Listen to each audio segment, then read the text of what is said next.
providing graphic information, but not tonight. This evening, he has something more pressing on the agenda. Next guy, number 4 qualifier, Lake Havasu City, Arizona. John, I forgot. That's me. I'm bowling this show. I gotta go. Thanks. Tonight, Butch hopes to climb the stepladder and capture the $150,000 Hilton Hotels Classic. If he is to be successful, though, Butch must defeat the man they call Deadeye, the reigning PBA Player of the Year, Walter Ray Williams, Jr., as well as 4-time champion John Mazda, who led this tournament by nearly 400 pins.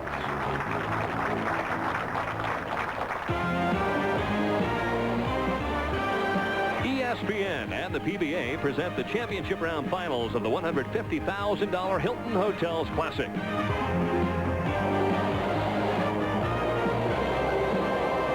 Also appearing on tonight's telecast and bowling in the opening match out of the number 5 position, 4-time titleist Bob Benoit. And holding down the runner-up position, making his 2nd career appearance among the final 5, former United States amateur champion Appo. Tonight, we're situated in the biggest little city in the world, Reno, Nevada, where the decks just keep being shuffled, the roulette wheel keeps spinning, and, of course, the dice keep rolling. And this week, 300 was the lucky number at least 11 times in the $150,000 Hilton Hotels Classic right here at the Reno Hilton Lanes. Hi, everybody. I'm Denny Schreiner, along with PBA Hall of Famer Mike Durbin. And, Michael, the boys were shooting for some high stakes this week. Some very, very high scores, astronomical scores, especially on the championship round pair, one of the highest scoring pairs on the PBA Tour this year. The pros averaged almost 250. 11 300 games this week. We might see a perfecto tonight. Well, as you said, there was 11 300 games. All 5 of our television finalists averaged over 230. John Mazda, our tournament leader, averaged a whopping 241, and he had 300 on this pair. So who knows what may happen tonight, Dan? You mentioned John Mazda. Let's talk about him. A streaky type of a player who was very good from the top seed position. He led this one by nearly 400 pins.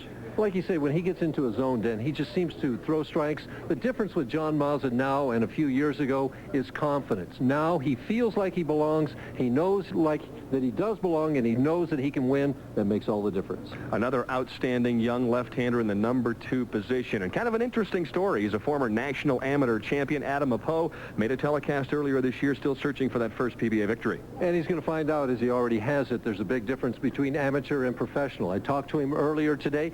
He seemed uptight and nervous. He's going to need to get loose to win tonight. And a man who spends more time on television than Mike Durbin, Walter Ray Williams, Jr., comfortably in that number 3 slot, lurking tonight in the championship round. Well, he's not coming from the number 1 position where he hasn't fared too well. He has 14 titles, 20 seconds. His goal is to have more victories than seconds. He better get going if he's going to get to that goal. And 2 veteran players slated in our opening match, Bob Benoit and also Butch Soper. Plenty of experience between both of those players. Plenty of experience. Bob Benoit bowled 300 on television in the championship match back in Quaker State in 1988. Butch Soper is always there. Their combined age is 83. That's even older than I am, Dan. Well, let's see if those 2 old-timers can start throwing some strikes early on. We're all set for the start of match number 1 here in Reno. You know you're in big trouble. Yeah, well, won't be the first time, Dan. Benoit was glaring at you during the open to this one. He is not yet 40 years old, and he wanted us for sure to make mention of that. But he's close. Well, he's in the neighborhood. Yes. Really one of the outstanding pressure bowlers on the PBA National Tour. Comes up with a light hit and leaves the 2-8 on lane 29. Bob Benoit, who changed his entire game a few years ago. He used to be a real straight player, went home, took a light ball, and started working with this cupped wrist delivery and progressed and worked on it and made himself an outstanding bowler. And chatted with us prior to the telecast, told us that he has also been working once again on going a little straighter from time to time, so that he has a little more in his arsenal as he goes by the 2-pin, takes out the 8, and there's an open frame in the first. I thought that was going to dip in there for a minute, Dan. It looked like it was quivering near the edge. Butch Soper, who probably goes straighter than anybody on the telecast, has this little spin shot that never seems to hook early.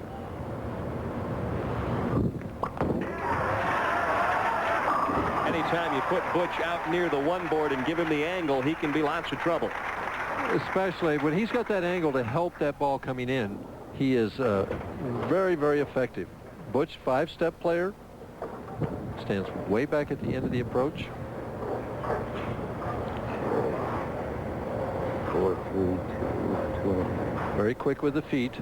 Now, as he gets to the top, you can see right here, there's a slight cup there. Now watch how stiff he comes in there with the leg. Opens with a double, and he told me that he was having some slight problems with lane 29, the left-hand lane. A little bit tighter, I think, that lane, he said it was.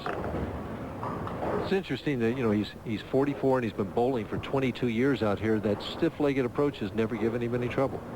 Benoit with the early wake-up call, courtesy of the double by Butch Soper. A little better shot here for Bob, and he strikes on lane 30. Well, this is a guy that when he starts throwing strikes, just never stops. Benoit again, all the way at the end of the approach. Much more deliberate as he goes up there. Knees slightly bent. Look at how steady the head is. Now, as he gets to the top, see how that wrist is really cupped? Similar to Soper, but he makes it react entirely different as he comes through. Good balance there at the end. Rolls that wrist right through the ball. It's like a palm ball did. And one of many players, Mike, on the national tour, tossing down equipment that's not 16 pounds. Yeah, he says there's a number of players out here going to that as he throws 2 in a row now to get right back in this match. Obvious advantage to throwing a little lighter sphere. Well, the advantage is that it's easier to get the speed, and he's throwing the ball at 16.1 miles per hour. Bellying it quite a bit. Soper again on the right-hand lane, so it's 3 straight strikes for Butch Soper. Nice fast start. That's what he's looking for.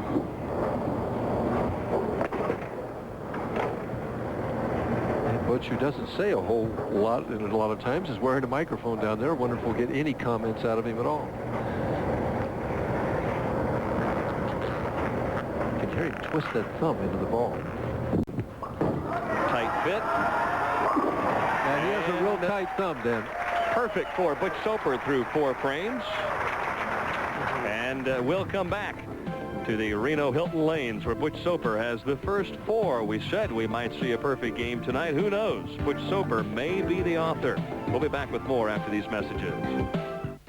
Finals of the $150,000 Hilton Hotels Classic are being brought to you by McDonald's, official restaurant of World Cup USA '94. Here's how Bob Benoit is playing the lane. We see that he's throwing at 15.7 miles per hour.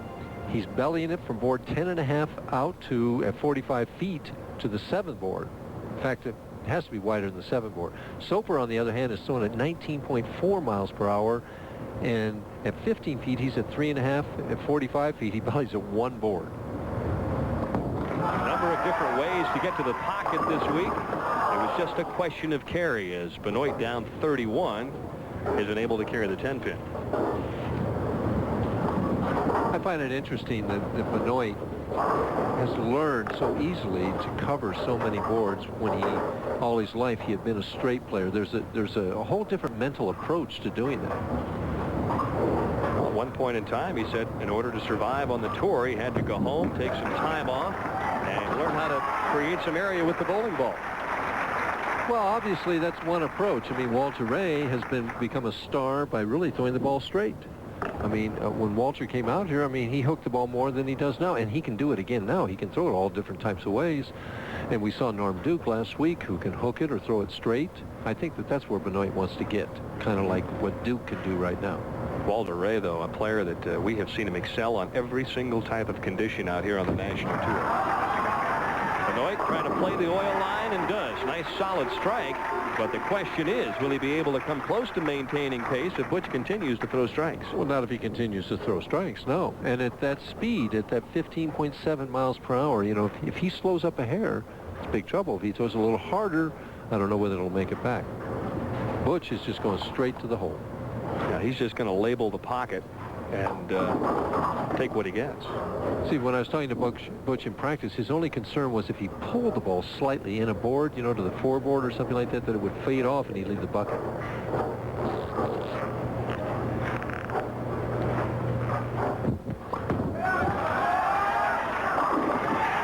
Another outstanding shot. He is just geared up, focused up. He's got a pretty good feel for this pair of lanes. He's doing better, actually, than he did in practice. He had streaks in practice where he threw a lot of strikes in a row, and then he kind of lose it for a couple, 3 frames.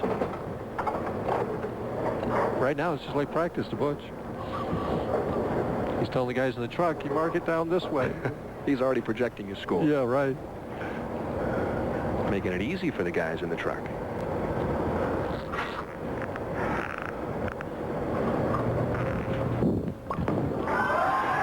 Right there. Well, now the benefit of the light hit, Michael. So right now he's got the entire pocket working. And Bob Benoit, you know, he's struggling down here down, what's he now, 42 pins, 52 pins, and he has a ways to go. He's got to start striking to get back into this match. Solid 10 the last time, and a much better result on the right-hand lane. It's interesting with those types of shots where you have that cupped wrist action. When the ball hits the pins, it's like they just fall over like an accordion. They just kind of mush into the pitch, you know. I never did that. You got a few of them into the pit. Well, I got them in the pit, but they didn't fall down that way. I mean, it was different reaction. Butch Soper halfway home.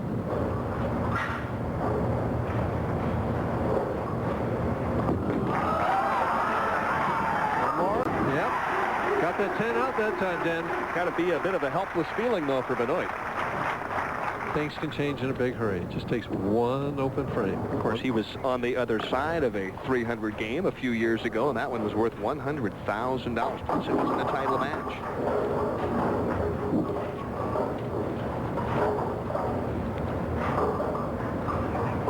Plus, the guy that he bowled, Mark Roth, bowled 255 in that game. It wasn't that he gave it to him. Yeah, he got slaughtered.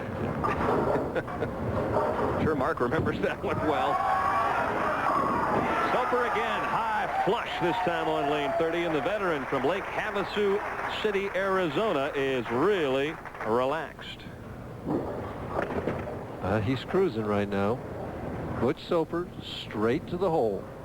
Right over the third board. That's exactly what he's looking at. He didn't know whether it was going to hold, but it did. And he kind of looking at it like this. He's saying, all right. Put it. And there it is right there, 19.5. That one board belly. His ball speed's been impeccable. Soper continues the run. And a sigh of relief as he'll sit down in the chair and try and bring that heart rate somewhere back down near to normal. That'll be tough. But he's pretty calm. I mean, he really is calm. Did we dare mention, you know, that there's 10,000 if he throws 4 more in a row? I'm glad you did.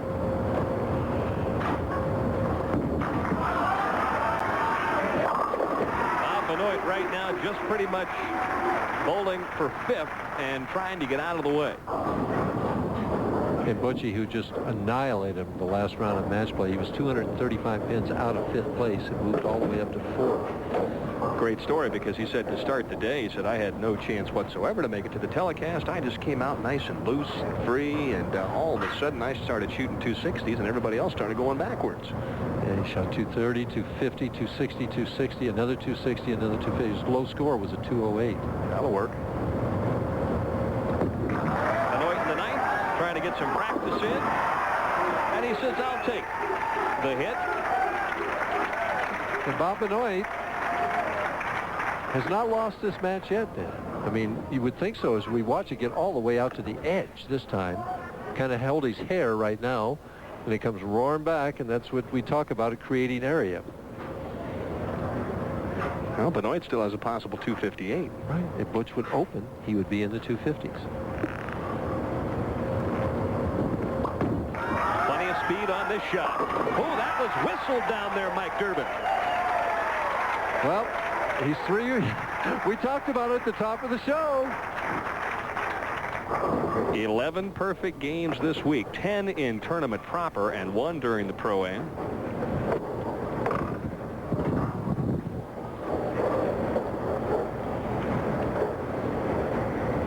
Well, this was his, what he told us, the tougher of the 2 lanes for him. It was a little bit tighter, but I think he kept moving right with his feet. He's flying out of that shot. Butch Soper, 10 in a row. He's thinking 10,000 right now, Mike Durbin. And Butchie has bowled lots of 300 games in his career. It's not that he hasn't been in this position before. He's never done it on television before. 21 300 games. Said prior to the telecast that he'd like to say hello to all 77 of the shareholders that put him out on the national tour. I'm sure they're all very much interested in this opening match. If he gets to 10,000, do they get part of that? I'm going to say that's part of the action. Soper with a high hit, Michael, and he's heading for the final shot here on lane 29. Chupin just kind of crunched that forward. Look at the eyes and the lips and everything. Butch takes no time. Same routine as he's gone through every other shot.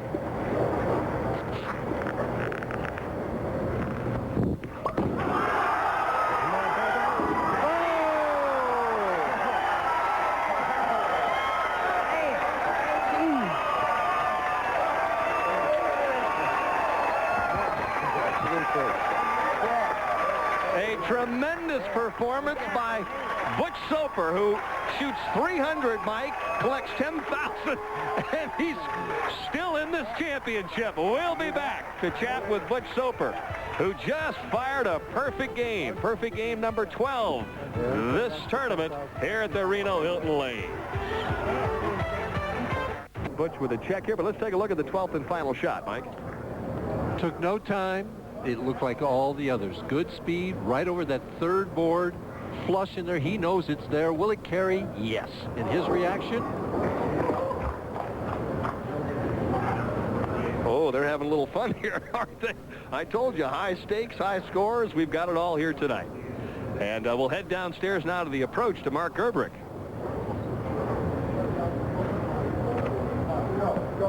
On behalf of the PBA, here's a check for $10,000.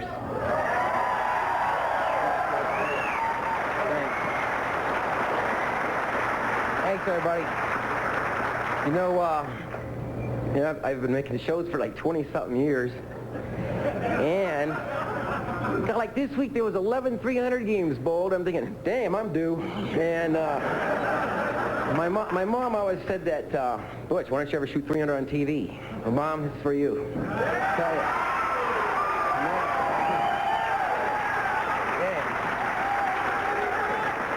All right, we'll be back with our average builder, and keep in mind, Butch Soper will continue to try and climb the ladder here in the Hilton Hotels Classic in Reno, Nevada. Has 20 career 300 games. Now 21, though, with this one on national television. We'll be back with match number 2 right after this.